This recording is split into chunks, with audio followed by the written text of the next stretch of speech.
Hello, everybody. Happy Monday. So, front loading carbs.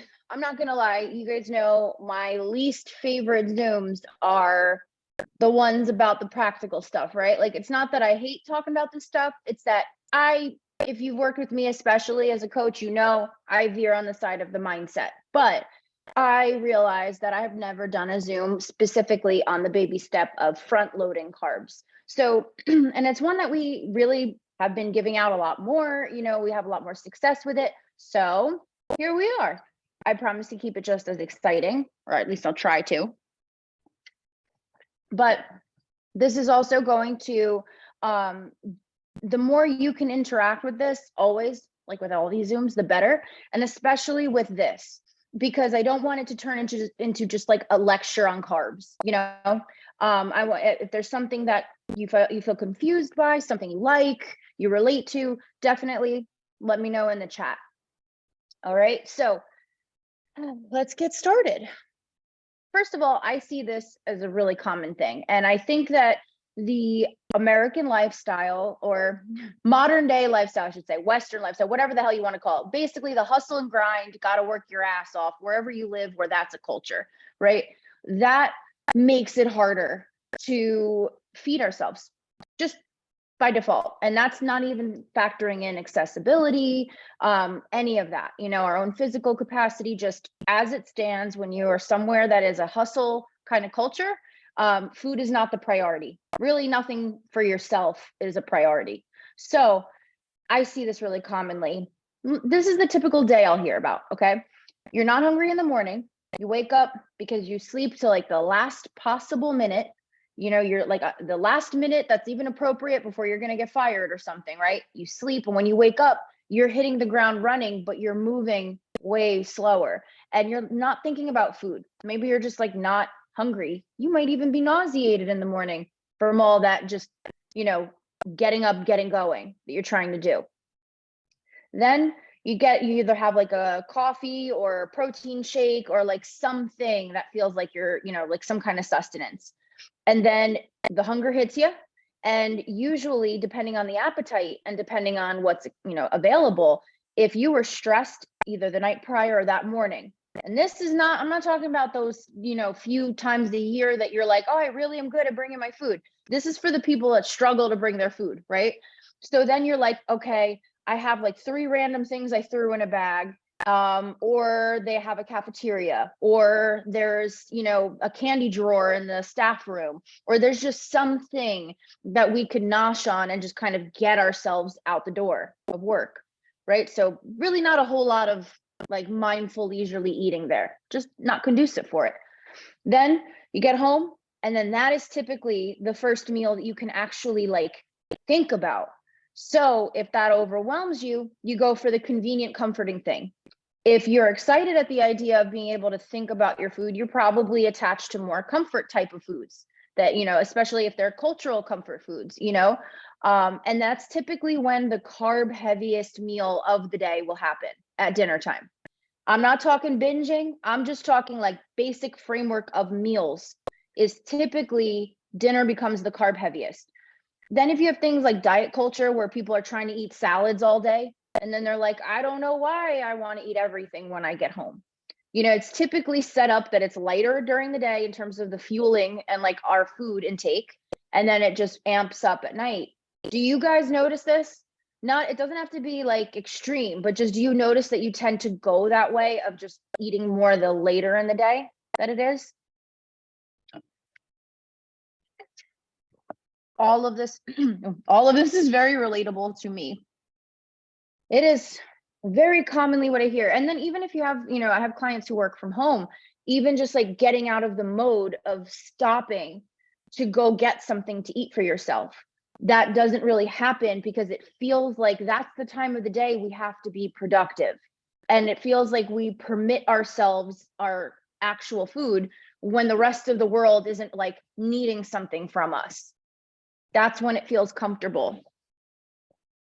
And I think that's just kind of what we're used to, right? That's the timing. It's not convenient to eat during the day. Your just mind is scattered. You're not, this isn't France. We're not sitting down to like a leisurely hour-long lunch. I wish. But it's just not conducive. And then that factors into the body image issues that we have. And we're told eat less, move more.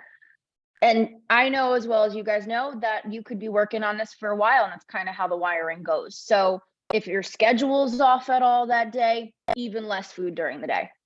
If you had a upsetting meeting, even less food that day.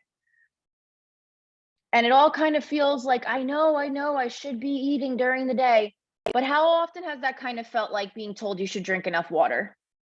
I know it's important, but it just feels like it doesn't happen. It just feels impossible. It's something I beat myself up about, right? It's like secondary.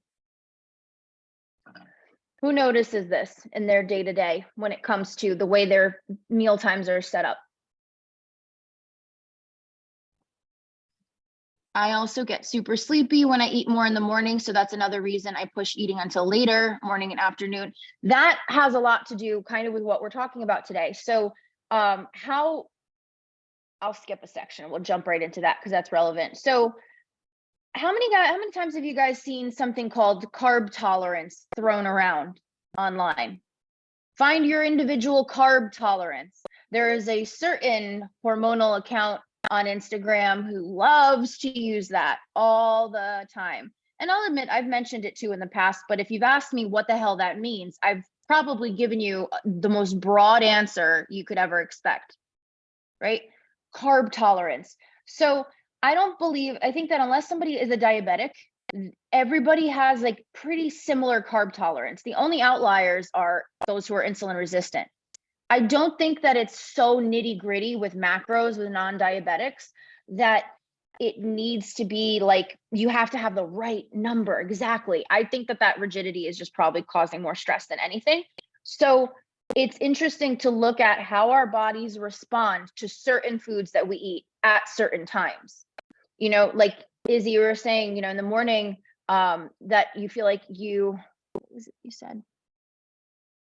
You get super sleepy after you eat. So that could be a insulin response that's happening, and if you're getting more insulin than you need, like in the way of insulin resistance, let's say, it drops you too low, you'll notice that fatigue from a low blood sugar. And that could be from having carbs in the morning and your body doesn't like that. I want you guys to keep everything we go through today with the mind of, I have to see how I feel trying these out, because we don't give everybody the front loading carb baby step. And it might be that what you can tolerate in the morning has to be very precise to you, but kind of using this guideline helps us kind of deal with the planning out of that. Okay. So, all right.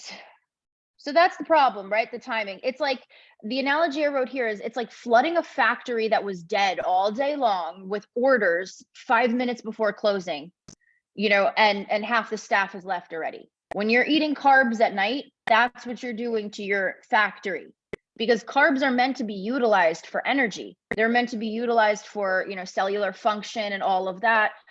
So we tend to wait to start having carbs when it's the time of day that we are kind of, shutting down for the day. We're doing less. We should be doing less. It's darker out. We shouldn't be piling a lot on our plate.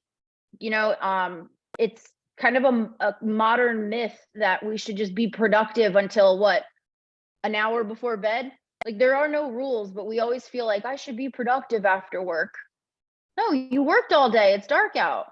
You should be calming it down for the evening. But when you have a hormone imbalance, sometimes you can help your body do that by not also having to make it produce insulin for those carbs at night when you're not doing as much.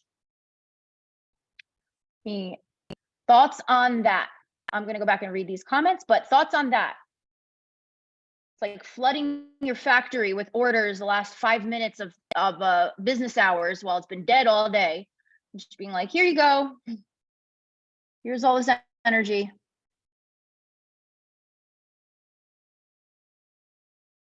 I feel like I can't eat until midday, and then I don't feel like eating later. Yep, that's a cortisol kind of thing. So your body kind of adapts to what your natural eating habits become, and it kills appetite because there's no appetite hormone being released at that time. So you have zero desire to eat because it learned that you're not going to respond to it at that time.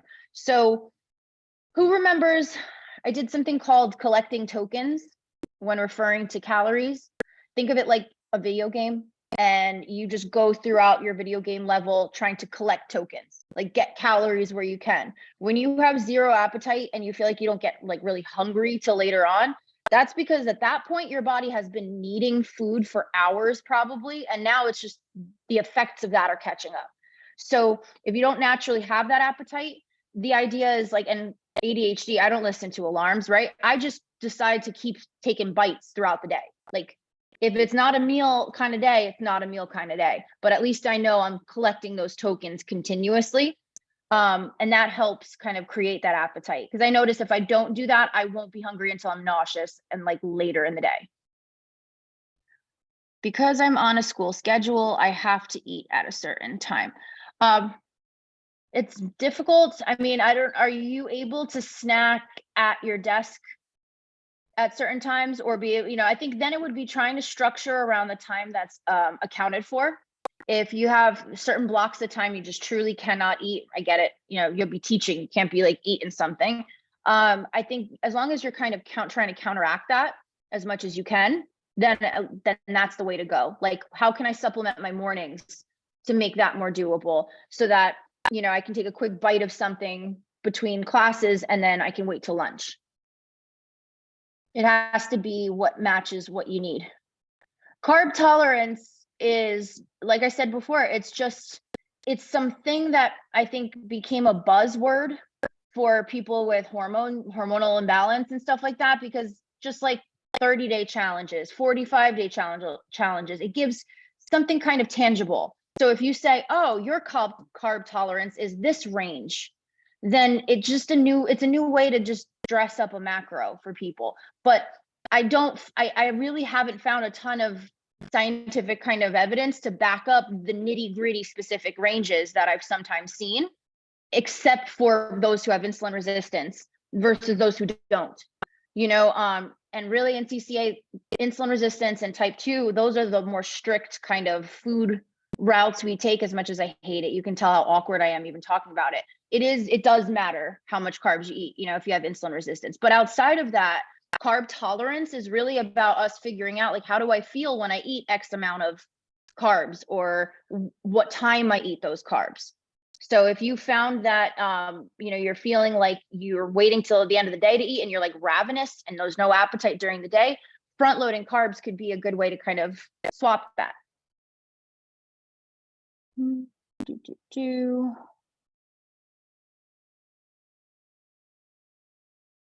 Okay, I see, Molly, your comment about figuring out how to eat less carbs.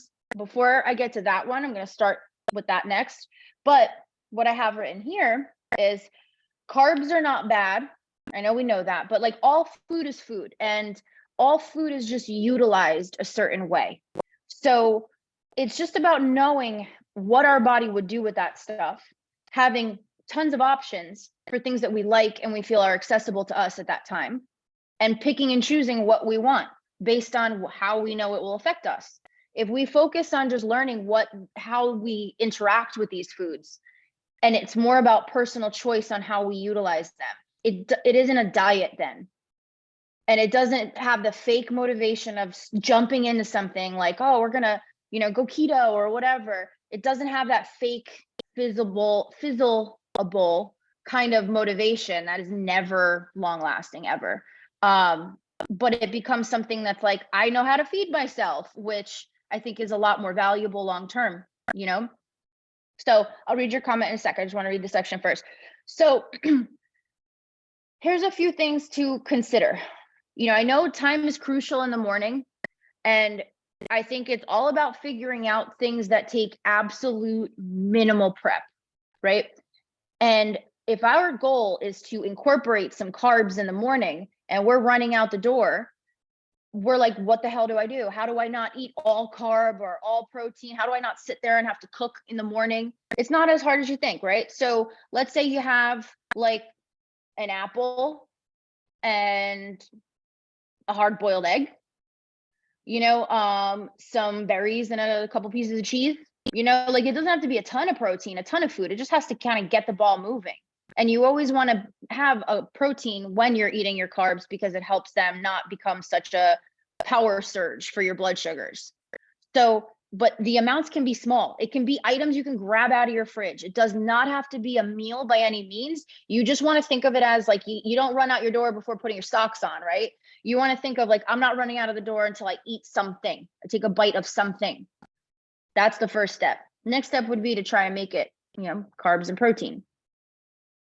So that's the thing. Think about your mornings. Your mornings are going to set you up. It'll be so much easier to even be hungry again the rest of the day if you have those couple of bites right in the morning.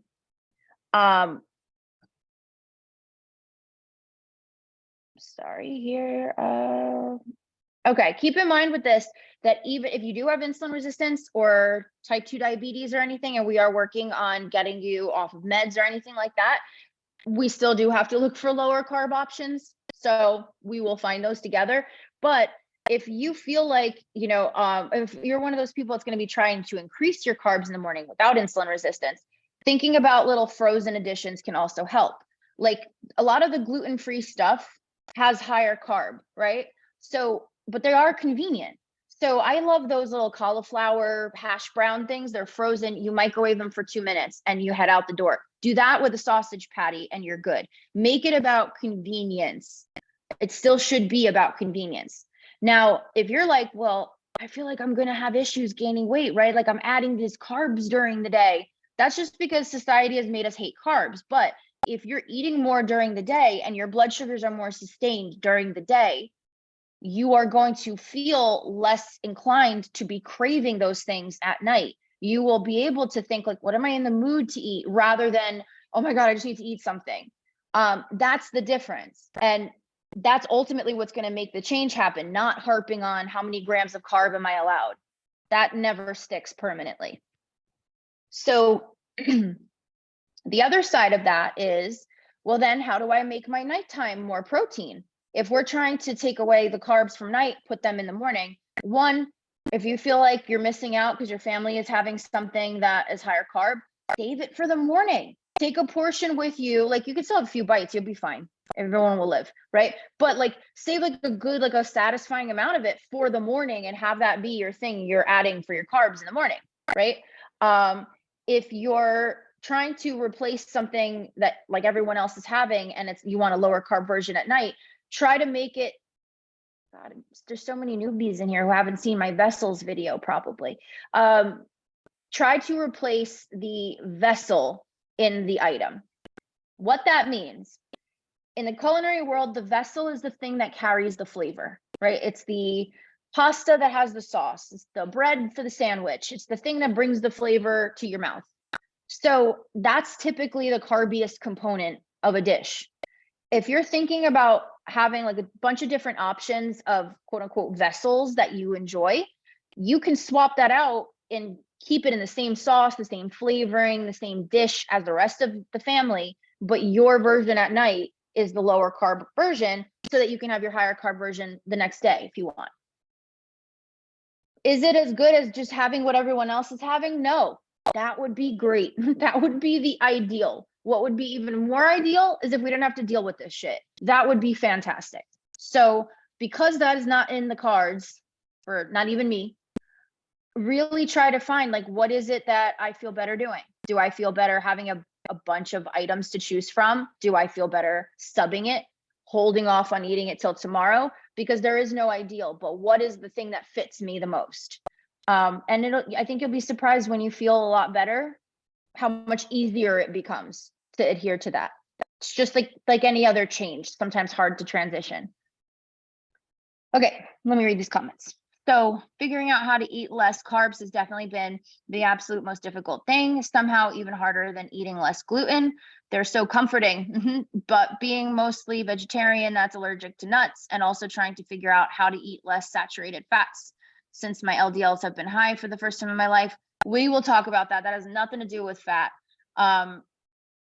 That drives me nuts, not from you, but just from doctors. Like the pushing of that as a concept when there's been so much done about like so many other things contributing to heart disease and all of that. that could be a whole other Zoom, to be honest, but I will text you about that after.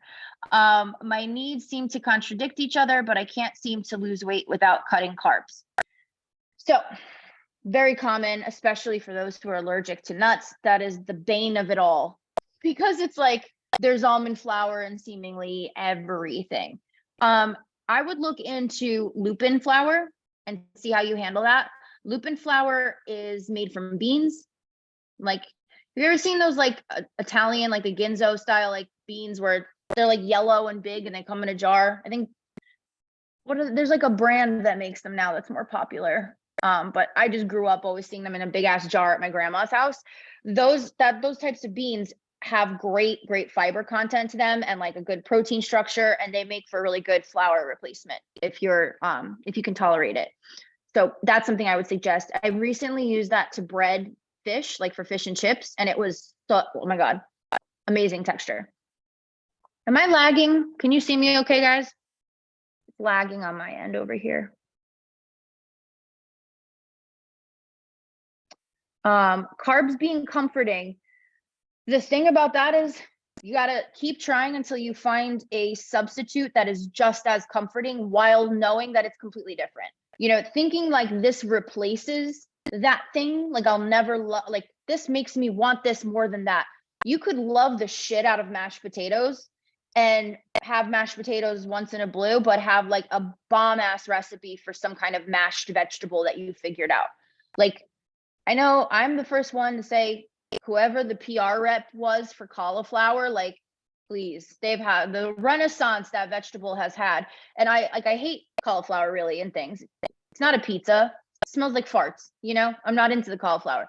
But the cauli mash recipe that I have, I'm happy to give anybody who wants it. It is actually delicious. Like I look forward to eating it. It's not watery and weird at all. Is it mashed potato? No. Anyone would know it's not mashed potatoes. It's mashed something else, but it's still delicious. And I know that I can eat as much of that as I want, like till the freaking cows come home, and I'm going to feel fine. I don't need to take insulin, you know? So it's all about balancing those amount of times. Please, I made mashed potatoes. What was it? Was it for Thanksgiving? I think I made a big ass bowl of them. And I'm like, my blood sugars are not going to like this, but when do I eat mash? I eat cauli mash all the time, you know? So it is really just a balance. And like I said, the more you find the ones that you enjoy and you make them fit you, and then you start to feel better. When you feel like shit eating the other thing, it's all about choice. Like, I don't want to feel like shit. So I just tend to go for the one where I don't feel like shit. And it's good anyway. So it feels like a win. But that kind of takes time to find those items that still make you excited to eat them. So we could definitely text about some more of those. Been doing this for so long. I have so many friggin' tricks. So I hope that helps. It's tough in the morning when I can't eat egg or dairy. Okay, good one. I found that bars and sausages and beef jerky help me in the morning. How do you know if you have insulin resistance? A blood test. Yes. So there's lab work that can help you see if you have insulin resistance. Sometimes I'll suggest to clients to get like a cheap glucose monitor on Amazon or something, or their pharmacy, as long as it has strips. And if you're not squeamish, like take some blood glucose readings. I would suggest doing them when you first wake up in the morning, before, right after, and then 15 minutes after a meal. So fasting, before, right after, and 15 minutes after a meal. And then anytime that you feel like crap out of nowhere. And at least you get to see, like, for a few days. You can also try doing like a couple days on your period, couple days off, you know, to just see your fluctuations. This way it gives you a pretty good idea of if you're having some pretty huge spikes going on, then that gives you a really clear indication. You can usually link it up with how you're feeling at that time and see. But ultimately, blood work diagnoses it, like clinical blood work diagnoses it. If you want to avoid that route, you can test at home, but you can just get labs as well. I like to look at the glucose because even if, I don't know, my type 1 helps me out here, right? Because like I can tell if someone's like blood sugars are swinging weird, even if it's not by a huge margin, but there's something kind of peculiar about how they're swinging. If you have PCOS, then the chances that you could be developing insulin resistance are higher then. So I would still take that into consideration and say, okay, let's get ahead of that. So it's really up to you guys, if you want to do some at-home testing or get the blood work done. Related to vessels, I just had a burger and a lettuce wrap tonight. I love the crunchy lettuce. Honestly, I do. Like the lettuce, I've complained if like I didn't get lettuce that could actually wrap. So it was like just falling out everywhere. But when you get a good wrap on that burger, texturally, I actually like really enjoy it, like purposely enjoy it. Or like what was that restaurant? Do you remember the burger place, babe, in Edgewater? Was it Bear Burger? So I think it's called Bear Burger. I don't know if they're out in your area, but they do a collard greens wrap, and like they take the stem out of the middle, and it's like very flexible, and like it's really, really good crunch too. Carbonate bread is also a great option if you want bread, because who cares? It is an actual